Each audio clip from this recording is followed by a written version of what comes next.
benar punya anak-anak rohani, ya. Di situ bukan anak rohani. Sabar dulu. Bukan anak rohani. Ini hanya 2 menit yang saya minta, masa nggak diizinkan kok. Hanya 2 menit dulu, Bang Zuma. Ada nggak sperma rohani? Aduh, hanya 2 menit yang saya minta, Bang Zuma. Kalau belum puas, Bang Zuma, kalau belum puas, ya. Saya bukan belum puas, ya. Bukan masalah puas atau tidak puas, Bang. Kalau ini saya masalah ada waktu, ini saya masalah naik keselamatan lagi, orang kita banyak. selesaikan di situ, Bang Zuma. Oke?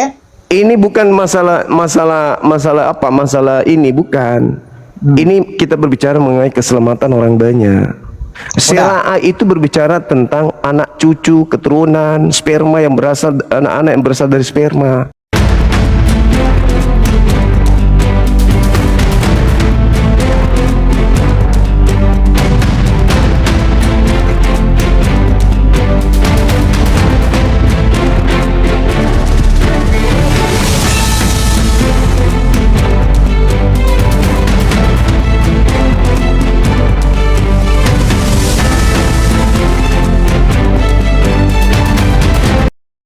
Assalamualaikum warahmatullahi wabarakatuh. Selamat datang di channel Cahaya Debat, tempat kita membahas berbagai topik keimanan dengan terbuka dan penuh penghormatan. Pada video kali ini kita akan menyaksikan debat antara apologet Islam dan Kristen yang akan mengupas berbagai pertanyaan penting seputar keyakinan, sejarah, dan kebenaran. Dengarkan dengan pikiran terbuka, ambil pelajaran yang bermanfaat, dan tetap junjung tinggi sikap saling menghargai. Mari kita tonton diskusi dan debatnya sekarang. Sana hanya nyawa. Ya, di Yesaya 53. Nyawa pun tidak ada di situ. Ya, sabar dulu, Bang. Nyawa pun tak ada di Yesaya 53 itu, nggak ada. Ya. Oke. Anda tidak bisa, memberikan nyawanya, Bang. Memberikan nyawanya itu. Artinya jelas di sana ketika Anda memaksakan itu Yesus, berarti Yesus kan sudah mengatakan tadi. Di Matius 23 kan Yesus mengatakan bahwa keturunan daripada mereka yang menganiaya tidak akan lepas dari neraka. Itu satu. Yang kedua, ketika Anda membaca data 10, coba tunjukkan di mana keturunan Yesus. Kalau itu Yesus, mana keturunannya? Silakan. Oke, udah. Oke. Begini, ya. Bang Zuma tadi mengatakan, itu kan tidak dikatakan bahwa tidak ada nyawa di situ atau darah di ayat 10. Oke. Tetapi ingat, silakan, Bang Zuma, ya, di ayat 12 itu sudah jelas-jelas mengatakan bahwa ada nyawa di situ, Bang Zuma. Iya, silakan. Ya kan? Kita baca ya. Iya. Dari ayat 10 dikatakan, tetapi Tuhan berkehendak meremukkan dia dengan kesakitan. Apabila ia menyerahkan dirinya sebagai korban penebus salah, ia akan melihat keturunannya, umurnya akan lanjut, dan kehendak Tuhan akan terlaksana olehnya. Sesudah kesusahan jiwanya, ia akan melihat terang dan menjadi puas. Dan hambaku itu sebagai orang yang benar akan membenarkan banyak orang oleh hikmatnya, dan kejahatan mereka dia pikul. Sebab itu aku akan membagikan kepadanya orang-orang besar sebagai rampasan, dan ia akan memperoleh orang-orang kuat sebagai jarahan, yaitu sebagai ganti, karena ia telah menyerahkan nyawanya ke dalam maut. Udah? Karena ia telah menyerahkan nyawanya ke dalam maut. Apa itu nyawa? Kita cek. Apa itu nyawa? Sabar dulu. Apa itu nyawa? Imamat 17 ayat 14. Oke. Silakan. Imamat 17 ayat yang ke-14. Oke. Ya, karena darah itulah nyawa segala makhluk. Sebab itu aku telah berfirman kepada orang Israel, darah makhluk apapun janganlah kamu makan, karena darah itulah nyawa segala makhluk. Oke, jelas di sini ya. Darah itu adalah nyawa.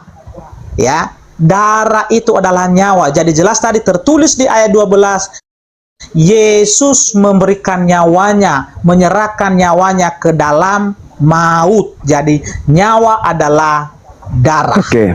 Baik, pertanyaan saya. Sabar dulu, Bang Zuma. Ini tadi saya sudah bilang sama Bang Zuma, saya hanya sampai jam 1. Oke. Tapi jangan langsung pergi ya. Oh iya, enggak. Sabar. Karena kita belum tuntas kan, ya, baru nomor 10 sampai nomor 12-nya nanti. Ya, masih ada nanti waktu lain Bang Zuma. Mau berapa jam kalau saya tidak kalau begitu, kalau begitu kesimpulan dari saya, kalau Anda memaksakan ini Yesus, mana keturunan Yesus itu satu. Yang kedua, nomor 12-nya dikatakan kepadanya orang-orang besar sebagai rampasan, aku akan membagikan kepadanya orang-orang besar. Siapa orang-orang besar yang diberikan kepada Yesus? Dan ia akan memperoleh orang-orang kuat sebagai jarahan. Siapa orang-orang kuat yang diberikan kepada Yesus? Tunjukkan itu. Nah, silakan. Orang-orang kuat, kemudian orang-orang besar yang diberikan kepada Yesus itu siapa? Oke, masih sempat 4 menit lagi ya. Ya, silakan. Begini, maksud orang-orang kuat di situ adalah ya semua kerajaan-kerajaan di bumi ya.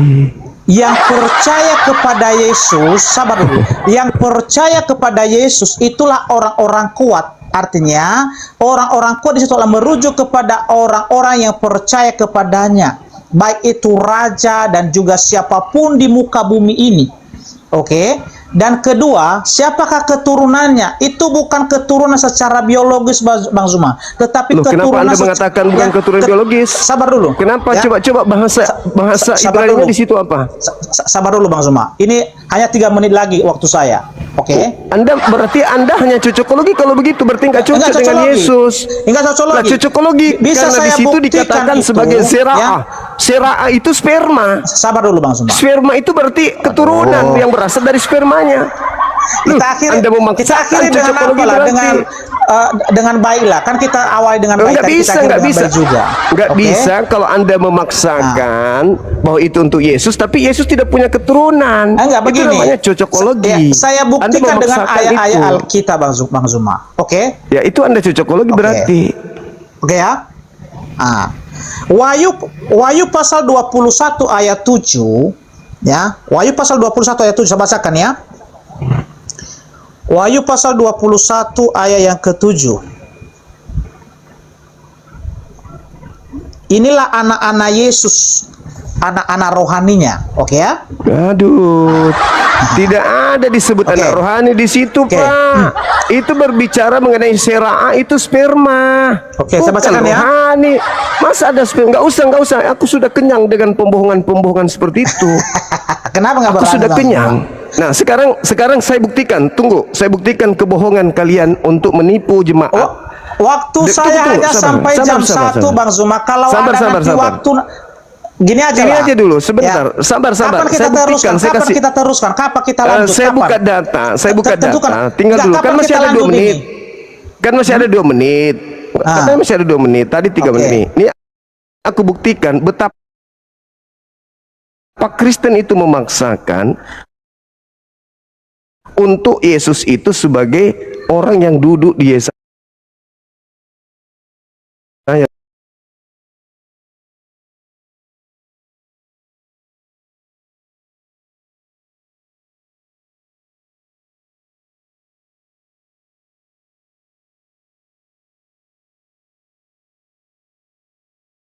Anda lihat, orang menempatkan kuburnya di antara orang-orang fasik. Dan dalam matinya ia ada di antara penjahat-penjahat. Itu Yesus itu penjahat. Yesus itu Bang Zuma. Yesus Anda katakan berada di antara penjahat-penjahat kan? Kita lihat. Disalibkan bersama dengan kedua penjahat Bang Zuma. Itu sudah jelas. Ini penjahat-penjahat, kita klik. Kebohongan kalian sebagai penipu sudah 2000 tahun. Ini penjahat-penjahat, saya klik ya. Bahasa Ibraninya ya. Apakah betul penjahat? Asyir. Apa arti asyir ini? Penjahat ya? Orang kaya tuh Pak. Orang kaya, orang makmur tuh. Nipu nggak itu Pak? Siapa yang nipu di situ? Nggak ada yang nipu di situ. Udah jelas ayat itu ya. itu digenapi oleh Tuhan Yesus pada saat dia dikuburkan. Ya kan, dia dikuburkan, jelas kan ada penguburan di situ kan, dan Yesus juga disalibkan bersama-sama dengan ya dua orang penjahat, ada di sebelah kanan dan ada di sebelah kirinya. Udah orang kaya Pak, orang kaya ya, dia dikuburkan di antara orang kaya, bukan penjahat itu Bang Zuma. Apalagi yang perlu dibahas? Apa yang digenapi? Yang pertama, kemarin dia berasal dari tunas yang kering, bukan Maria. Yang kedua, kalau saya urai dari data 1, 2, 3, 4 sampai 12, tidak ada yang kena kepada Yesus. Oke. Tadi diantara orang jahat, penjahat, ternyata orang kaya. Asir itu bukan penjahat Pak. Jahat itu ra, dalam bahasa Ibraninya ra itu jahat. Kalau asir itu orang kaya, orang berada, orang sejahtera. Sementara kenyataan di lapangan, Anda teriak Yesus dihakimi di antara orang jahat. Oke, Bang Zuma, boleh saya minta 2 menit? Masih mau maksa? Boleh saya minta 2 menit? Ya, setelah 2 menit saya turun ya. 2 menit saya turun ya. Oke. Baik teman-teman, jadi saya itu ya saya kalau berdiskusi itu saya tidak mau ngomong tanpa data. Ya. Jadi ya, pertama saya membuktikan bahwa Yesus itu benar-benar punya anak-anak rohani. Ya. Di situ bukan anak rohani. Sabar dulu. Bukan anak rohani. Ini hanya 2 menit yang saya minta, masa nggak diizinkan kok. Hanya 2 menit Bang Zuma. Ada nggak sperma rohani? Aduh, hanya 2 menit yang saya minta Bang Zuma. Kalau belum puas Bang Zuma, kalau belum puas ya, saya bukan belum lagi, puas ya, bukan masalah puas atau tidak puas Bang. Ini masalah ini masalah keselamatan orang banyak. Kita selesaikan di situ Bang Zuma. Oke? Ini bukan masalah apa? Masalah ini bukan. Ini kita berbicara mengenai keselamatan orang banyak. Sera itu berbicara tentang anak cucu, keturunan, sperma yang berasal, anak-anak yang berasal dari sperma. Jadi kita nggak bisa kemudian. Di mana waktu saya ini Bang Zuma? Tadi saya minta 2 menit malah dipotong terus. Dengarkan dulu saya Pak. Jangan Anda memaksakan untuk menipu orang. Kata sera di situ berbicara anak keturunan yang dihasilkan dari persetubuhan. Coba tanya orang Ibrani deh, orang-orang Yahudi deh. Nah, kenapa Anda harus memaksakan? Kalau nabi-nabi orang Yahudi memang punya banyak keturunan, kenapa harus memaksakan yang lain? Oke lah, saya nggak bahas itu, karena Bang Zuma kejang-kejang. Oke lah, saya bahas yang lain ya. Oke ya. Bukan.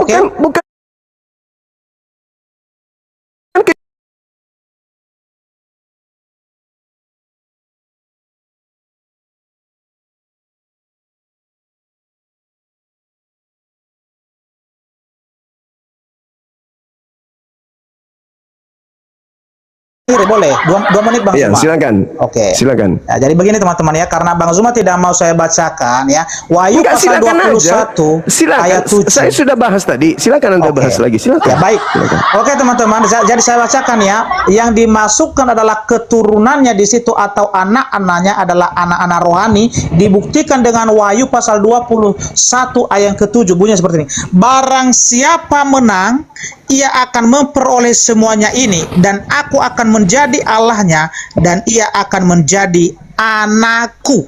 Yesus yang berkata di sini, ya, siapa yang menang, yang mengikuti dia menjadi Allah mereka dan menjadi anaknya. Oke, itu sudah jelas. Oke, baik Bang Zuma, ini pesan saya sama Bang Zuma. Oke. Karena Bang Zuma tadi belum bisa menunjukkan data ketika saya bertanya siapakah nabi-nabi terdahulu yang pernah mencium rukun Yamani dan Aswad. Bang Zuma tidak bisa menampilkan data itu. Jadi ini sebagai PR pembohong, penipu. Ngapain saya dengarkan penipu, penyesat ular tua kayak kau? Kau masih muda, tapi yang ada dalam tubuhmu itu adalah ular tua. Kau mau diskusi tapi kau mau menyesatkan. Nih, Yesaya 53 nomor 10, tetapi Tuhan berkehendak meremukkan dia dengan kesakitan apabila ia menyerahkan dirinya sebagai korban penebus salah. Ia akan melihat keturunannya. Nah, kita lihat keturunannya, apakah anak-anak rohani atau anak-anak kampret? Pendeta pembohong nih keturunannya ya. Kita klik. Ini Zerah. Mana coba mana anak rohani di sini? Keturunanmu, keturunannya benih, anak cucu berbiji, anak cucunya keturunan mula, anak-anakmu anak-anaknya, keturunan, mana anak kerohanian, mana anak-anak cucu, taburan benih, taburannya seorang taruk-taruk, anak-anakmu, mana, woi Kristen laknat, mana sini, mencangkokkannya, keturunannya pun benihnya, nah sedia tunas beranak anakmu, mana, malah ini ada ya, ini yang ada nih Yesus bersetubuh rupanya. Yesus bersetubuh nih, bersetubuh Yesus ini sperma, ketumbar. Kenapa sih Kristen ini, kapan kau itu bisa meloloskan diri dari golongan penjahat itu, kapan kalian bisa lolos dari penjahat? Kapan kalian berhenti untuk nipu orang gitu loh? Kamu pikir sekarang itu masih bisa nipu-nipu orang gitu? Gak bisa nipu-nipu lagi sekarang, gak bisa. Kapan sih kalian sadar gitu loh? Kita hanya butuh kalian itu, orang-orang terpelajar dari kalian itu benar-benar jujur kepada umat. Jangan menipu, jangan membohongi dengan titel kalian itu sebagai sarjana teologi, jangan. Benar-benarlah kalian nih, kapan lah kalian bisa sehat, bisa sadar?